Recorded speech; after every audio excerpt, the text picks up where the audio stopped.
missed it because I wasn't feeling well myself that evening. And but I had done the service the week before, so I guess everything equals out in the end. And it's good to see everyone's faces. So tonight we're doing healing for everyone. And that literally means I'm going to do healing for everyone. I'm going to give everyone some healing. And I may explain a few things while I'm doing it.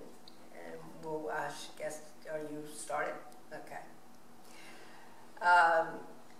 As I'm doing it, I may talk a little bit about what I'm doing and why I'm doing it. I might ask you to observe what I'm doing and let me know anything you sense as well. And I'm going to use different techniques as I'm doing the healing so that you can see a lot of different ways of doing healing, at least ways that I do healing. Because as many people as there are, that's probably how many ways there are to do healing. Everyone is unique. Everyone does it a slightly different way.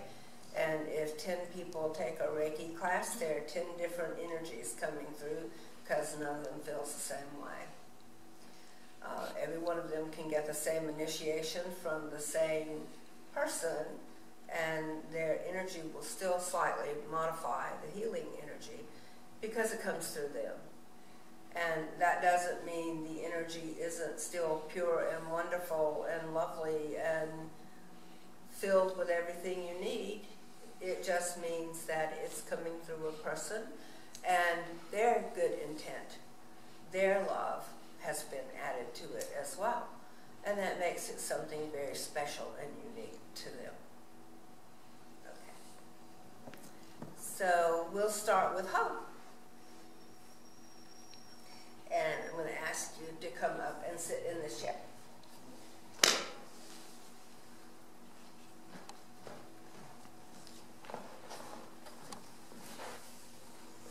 Is there anyone who doesn't want to be on camera tonight? Raise your hand if you don't want to be on camera. Is audio okay? Audio's fine. If you, people who do not want to be on camera, we'll move to this section over here. We'll do you last. And that way we'll cut the camera off and you won't be on the camera. Go ahead and move back there so that I don't inadvertently get you or call you up.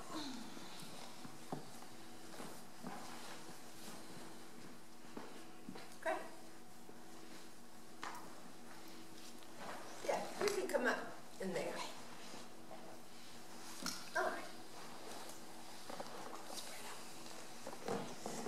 Before we start, we're going to say a prayer that's just going to cover the whole evening.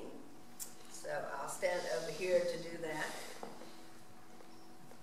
Divine Infinite Spirit, thank you for being with us, for being one with us.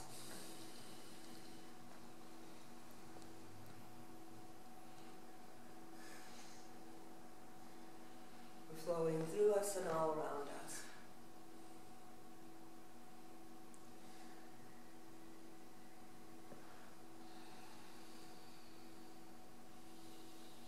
We ask that we are clear.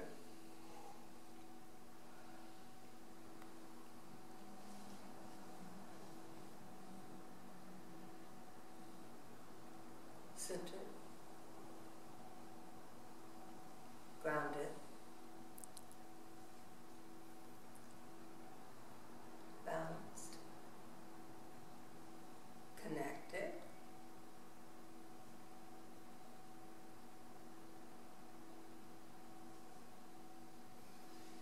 And feel the line.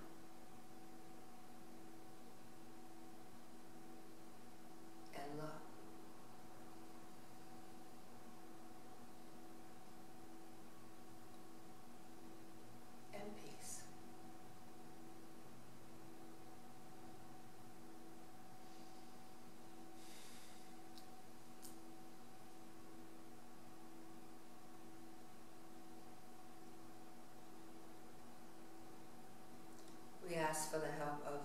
ascended beings, the masters, the guides, the angels. Michael, Gabriel, Raphael, Uriel, Ariel, Israel, Master Christ, Master Buddha.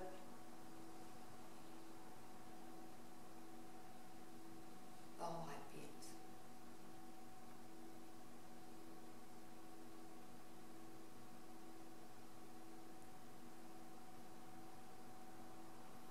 And we ask that these souls receive everything they need at this moment in time.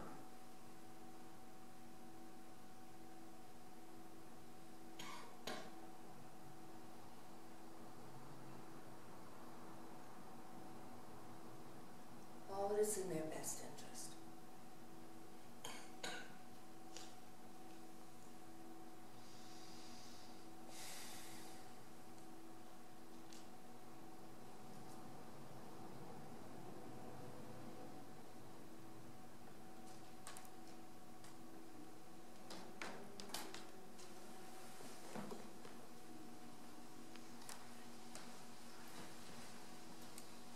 So I think there are very few people here who don't know me, but if you don't, I'm the senior lead minister of the church, and I have an individual healing practice, and kind of specialize in intuitive healing, where I just sense whatever I know about the person.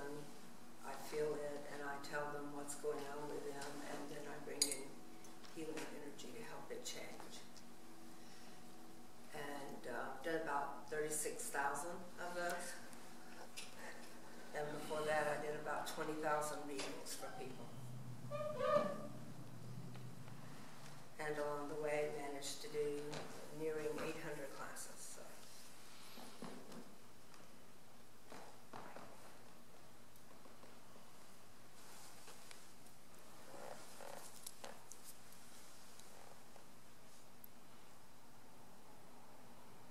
So I'm just kind of tuning into him. And when I walked up to him, I began to align myself in a way that allowed me to fill out his energy. So I've turned my energy this way and taken all of the little connectors that are on the edges of any of my subtle bodies and turned them this way, sensitized them by placing energy into them to allow me to connect with him. And connection in that we get about this close, and then information begins to flow back and forth. Because I've put energy into these little, what really are chakras at the edges of my subtle bodies, then when we connect, we establish a flow of information between every one of his subtle bodies and every one of mine. And the information begins to come through to me. By doing it that way, it gives me the full range of the human experience for interpretation.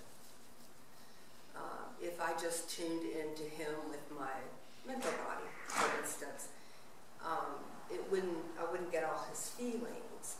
I would get what was happening to him and what he thought about everything. But I might not get everything he felt, and I might not get everything that was in his subconscious, hidden from him, those patterns that he's not as familiar with, such as,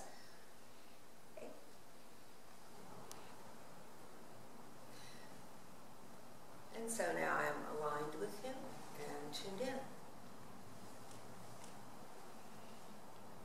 And one of the first things I sense is he's a little anxious about this.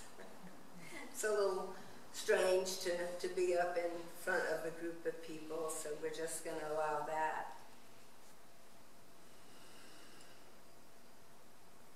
to begin to shift. And those of you who tune into what we're doing may begin to feel these things as they happen, a release of energy occurring from him. because it's not only kind of washing through his current sense of anxiety, but it's washing away any anxiety that he's been holding on to. And that's causing his liver to clear, his pancreas to clear, his gallbladder area to clear, his spleen to clear, his intestines to clear. Anxiety often is a third chakra issue.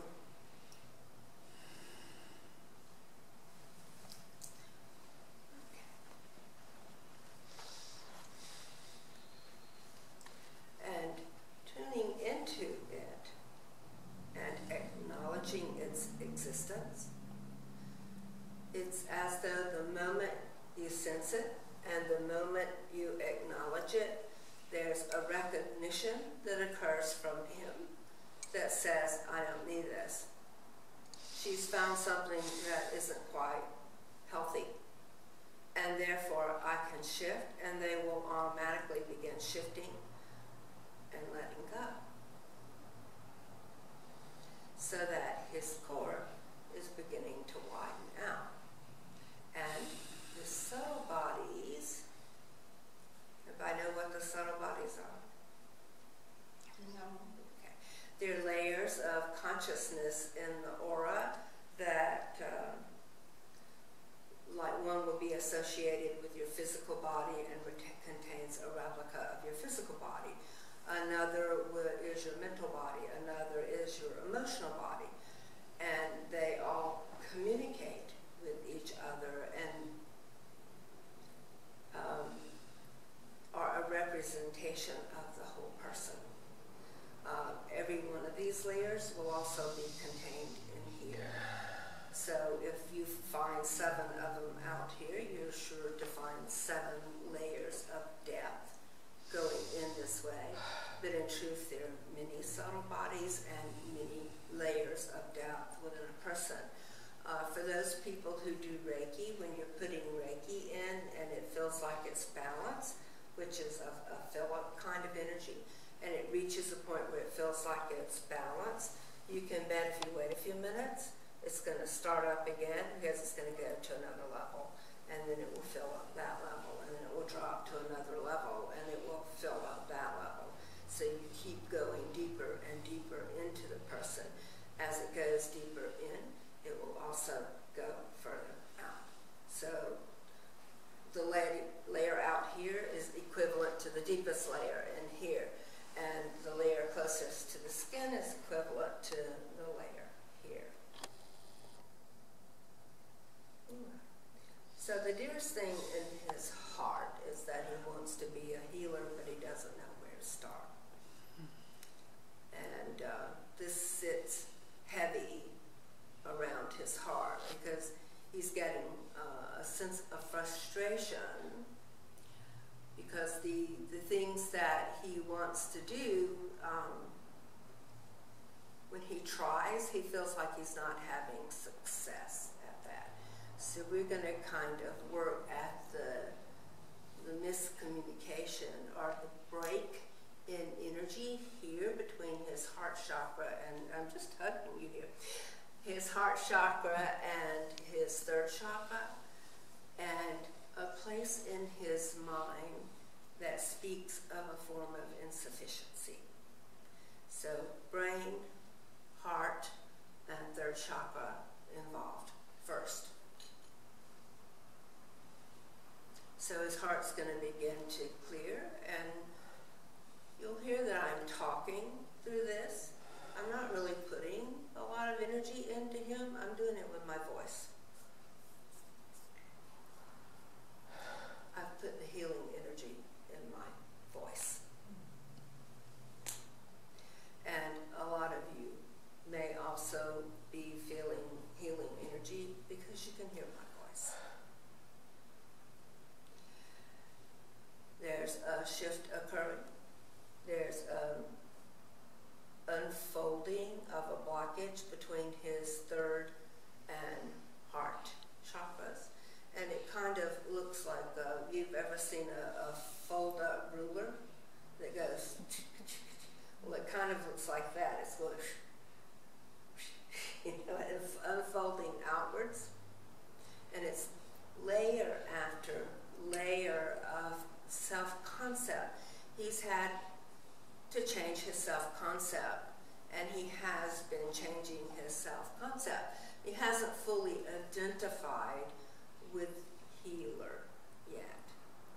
There's still a clinging of numbers, and I think the ruler is also symbolic. Rulers, measuring.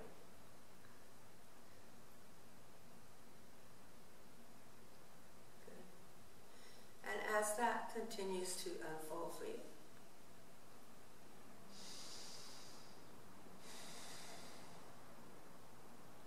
where you've been holding your breath, waiting to make this change, wanting it so much and yet so uncertain, there's going to be a shift in your breathing, in your heart rate, in the way the blood is flowing through your body. You're going to begin to feel more circulation in your feet, in your buttocks, in your hands.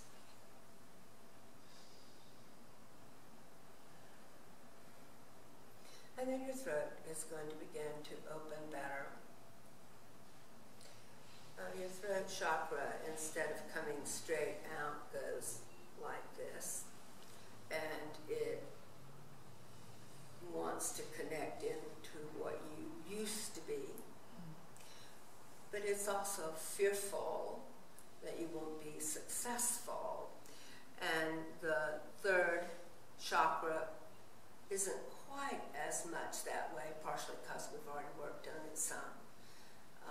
But part of it turns inward, runs through the back of you, and connects back out here and back up to the throat chakra. So every time you have a doubt, this gives a message to this, and this pulls, and your energy comes down. So you lower your vibration when that happens.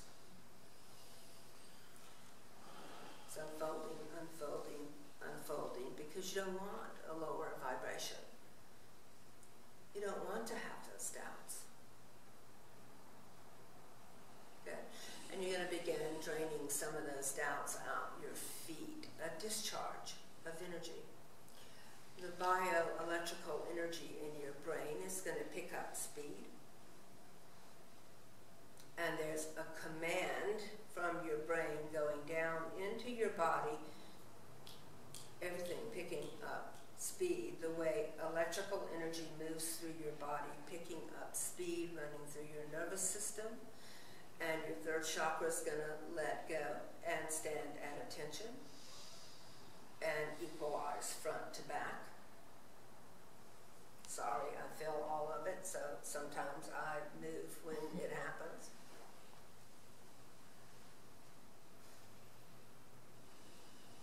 And there's some inner child stuff here at the back of the neck, and this inner child stuff is the reason also that the throat comes in and wants to plug into this past. And again, we've talked about in another church service that you're meant to be in the west, not the east, and so the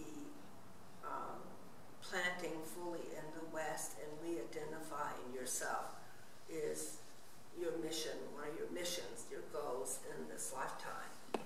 Not only re-identifying yourself as a healer, but re-identifying yourself as a Westerner.